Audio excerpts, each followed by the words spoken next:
బులెటిన్లో మరో breaking news చూస్తున్నాం. ఫోన్ ట్యాపింగ్ కేసులో మాజీ డీసీపీ రాధాకిషన్ రావుకు నాంపల్లి కోర్టు బెయిల్ మంజూరు చేసింది.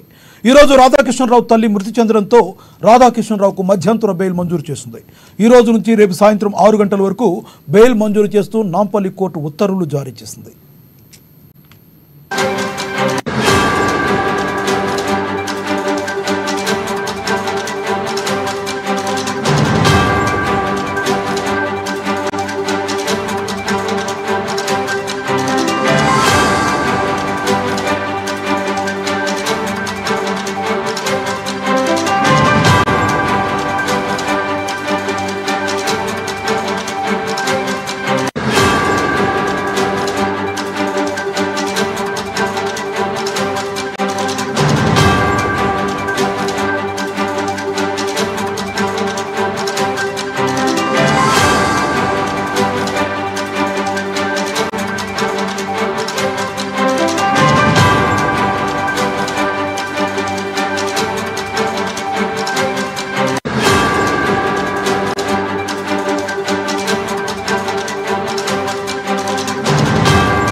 ఫోన్ ట్యాపింగ్ కేసులో మాజీ డీసీపీ రాధాకిషన్ రావుకు నాంపల్లి కోర్టు మధ్యంతర బెయిల్ మంజూరు చేసింది. ఈ రోజు రాధాకిషన్ రావు తల్లి మృతి చెందడంతో రాధాకిషన్ రావుకు మధ్యంతర బెయిల్ మంజూరు చేసింది.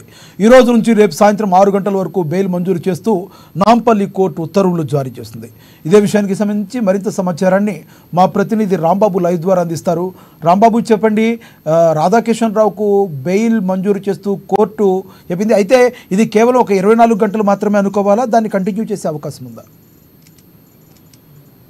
ఎస్ లక్ష్మణ్, మీరు అన్నట్టు 24 గంటలు అంటే ఈరోజు 3 గంటల నుండి రేపు సాయంత్రం 6 గంటల వరకు మాజీ డీసీపీ రాధాకిషన్ రావుకి అయితే మధ్యంతర బెయిల్ను నాంపల్లి కోర్టు ఇచ్చింది. ఇది రాధాకిషన్ రావు తల్లి సరోజిని దేవి ఈరోజు మృతి చెందినందున అతని తల్లి అంత్యక్రియలకు సంబంధించినటువంటి అంశంలో మధ్యంతర బెయిల్ను ఒకరోజైతే ఇచ్చినటువంటి పరిస్థితి ఉన్నది. రాధాకిషన్ రావు మాజీ టాస్క్ ఫోర్స్లో మాజీ అంటే ఓఎస్డీగా ఉన్నటువంటి సంగతి తెలిసిందే. ఆయన ఫోన్ ట్యాపింగ్ వ్యవహారంలో చెంచల్గూడ జైల్లో ఉన్నారు. ఆయనతో పాటుగా ఇటు తిరుపతన్న, ఇటు ప్రణీత్ రావు, తిరుపతన్న, భుజంగరావు వీళ్ళు కూడా జైల్లో ఉన్నటువంటి సంగతి తెలిసిందే. ఫోన్ ట్యాపింగ్ వ్యవహారంలో ఇటు రాష్ట్రంలో సంచలనం రేకెత్తించినటువంటి అంశం తెలిసిందే.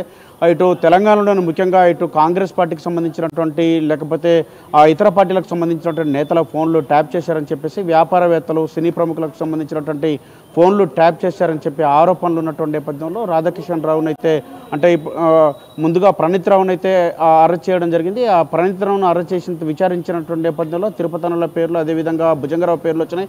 వాళ్ళను విచారణ చేసినప్పుడు రాధాకిషన్ రావు పేరు వచ్చింది. మాజీ డీసీపీగా ఉన్నటువంటి రాధాకిషన్ రావు కూడా ఈ యొక్క ప్రధాన పాత్రధారి, సూత్రధారిగా ఉన్నట్టు ఇప్పటికే ఆరోపణలు వచ్చిన నేపథ్యంలో చెంచల్గూడ జైల్లో ఉన్నటువంటి సంగతి తెలిసిందే. ఆయన తల్లి ఈరోజు సరోజిని దేవి కరీంనగర్లో ఒక ప్రైవేట్ హాస్పిటల్లో చనిపోయిన నేపథ్యంలో అతనికి అంత్యక్రియలకు సంబంధించినటువంటి అంశంలో ఒకరోజైతే బెయిల్ మంజూరు చేసింది నాంపల్లి కోర్టు. దీంతో రేపు సాయంత్రం 6 గంటలకు మళ్ళీ చెంచల్గూడ జైలుకు అయితే తీసుకొచ్చేటువంటి పరిస్థితి. అంత్యక్రియల తర్వాత కరీంనగర్ నుండి చెంచల్గూడ జైలుకు తీసుకొచ్చేటువంటి అవకాశం ఉంది. మొత్తానికైతే ఈ యొక్క ఫోన్ ట్యాపింగ్ వ్యవహారంలో ఇప్పటికే ఇటు రాష్ట్రంలో అనేక మంది కీలక రాజకీయ నేతల చుట్టూ కూడా ఈ యొక్క ఫోన్ ట్యాపింగ్ వ్యవహారం నడుస్తూ ఉంది. ఒక్కొక్కరిని విచారణ చేస్తూ ఉంటే పేర్లు, అందరి పేర్లు వస్తూ ఉన్నాయి. దీనికి సంబంధించి ఇప్పటికే కొంతమంది రాజకీయ గతంలో ఉన్నటువంటి అధికార పార్టీకి సంబంధించినటువంటి ప్రముఖుల పేర్లు కూడా ఈ యొక్క ఫోన్ ట్యాపింగ్ వ్యవహారంలో వినబడుతూ ఉన్నాయి. ఆ నేతలు చెప్తేనే ఫోన్ ట్యాపింగ్ చేసినట్టు కూడా ఇటు రాంబాబు, ఇప్పుడు ఏదైతే ఉందో 24 గంటల తర్వాత ఒకవేళ కొన్ని కార్యక్రమాలు హైందవ సాంప్రదాయం ప్రకారం గత ఒక వారం 10 రోజుల పాటు కొన్ని కార్యక్రమాలు చేయాల్సి ఉంటుంది. మరి ఆ కార్యక్రమాలకు సంబంధించి ఏమన్నా రిక్వెస్ట్ చేసుకుంటే పొడిగించే అవకాశం ఏమైనా ఉందంటారా బెయిల్? అయితే ఈరోజు 3 గంటల నుంచి సాయంత్రం 6 గంటల వరకే మధ్యంతర బెయిల్ అయితే నాంపల్లి కోర్టు ఇచ్చింది. ఒకరోజు అంత్యక్రియలకు మాత్రమే ఈ యొక్క బెయిల్ ఇచ్చినటువంటి పరిస్థితి ఉన్నది. దీంతో మళ్ళీ రేపు సాయంత్రం 6 గంటల తర్వాత ఇటు చెంచల్గూడ జైలుకి అయితే పోలీసులు తీసుకొచ్చేటువంటి అవకాశం ఉంది. భద్రత మధ్యన కరీంనగర్కి అయితే మరికొద్దిసేపట్లో తీసుకువెళ్ళేటువంటి అవకాశం ఉంది. కానీ ఈ యొక్క బెయిల్కి సంబంధించి అంటే ఇటు హైందవ సంప్రదాయం ప్రకారం జరగాల్సినటువంటి ఇతర కార్యక్రమాలకు సంబంధించినటువంటి అంశంలో అతని రిక్వెస్ట్ను మరి పరిశీలిస్తుందా లేదా అనేది కూడా చూడాలి. ఇటు కోర్టుకైతే అతను ఈ యొక్క అంటే అప్పీల్ చేసుకున్నటువంటి అవకాశం కూడా కనపడతా ఉంది. మొత్తానికైతే ఇటు ఫోన్ ట్యాపింగ్ వ్యవహారంలో ఇరుక్కున్నటువంటి రాధాకిషన్ రావు తన తల్లి మరణం సంబంధించినటువంటి అంశంలో అతని ఇంట్లో విషాదం నెలకొన్నటువంటి నేపథ్యంలో అతనికైతే బెయిల్ మంజూరు చేశారు. రేపు సాయంత్రం వరకు కూడా ఈ యొక్క బెయిల్ అయితే ఉన్నది. నాంపల్లి కోర్టు ఇచ్చినటువంటి యొక్క బెయిల్ గడువు ముగిసంటే రేపు సాయంత్రం తర్వాత మళ్ళీ చెంచల్గూడ జైలుకి అయితే భద్రత మధ్యన తీసుకొచ్చేటువంటి అవకాశం ఉంది. లక్ష్మీనాథ్ ఏదైతే ఉందో మనం అనుకోకపోయినప్పటికీ తన తల్లి రాధాకిషన్ రావుకు తాను ఊపిరి వదిలి రాధాకిషన్ రావుకు ఊరటనిచ్చింది, ఊపిరి పోసింది అనుకోవచ్చా ఈ టైంలో?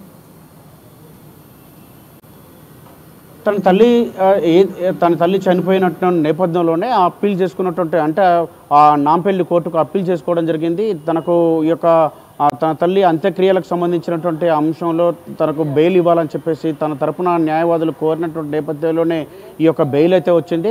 కానీ హైందవ సంప్రదాయం ప్రకారం జరగాల్సినటువంటి కార్యక్రమాలకు కూడా అతను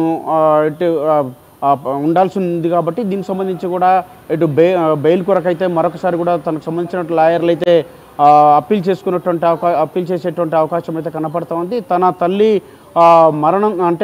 మరణంతో అతనికైతే బెయిల్ లభించినట్టు భావించవచ్చు మనం. లేకపోతే ఇటు తీవ్రమైనటువంటి ఆరోపణలు ఎదుర్కొంటున్నటువంటి ఇటు రాధాకిషన్ రావుకు అదేవిధంగా తనకు సంబంధించిన తన సహచరులు, తన కింది స్థాయి ఉద్యోగులు వీళ్ళందరూ కూడా ఇప్పటికే జైల్లో మగ్గుతున్నటువంటి సంగతి తెలిసిందే.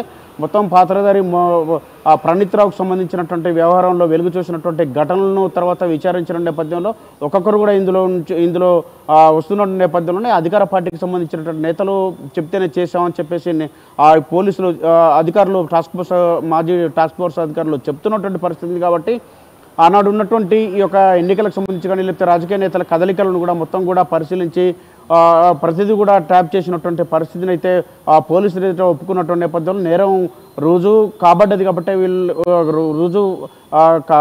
రుజువు చేయాల్సినటువంటి అవసరం ఉంది కాబట్టి ఇప్పటికీ ఆరోపణల నేపథ్యంలో విచారణ నిమిత్తం అయితే వీళ్ళు చెంచల్గూడ జైల్లో ఉన్నారు కాబట్టి వీళ్ళకు తర్వాత ఇది ఆరోపణలు పూర్తిగా రుజువైన తర్వాత వీళ్ళకు దీనికి సంబంధించినటువంటి తగిన శిక్ష కూడా ఉండేటువంటి అవకాశం ఉన్నది.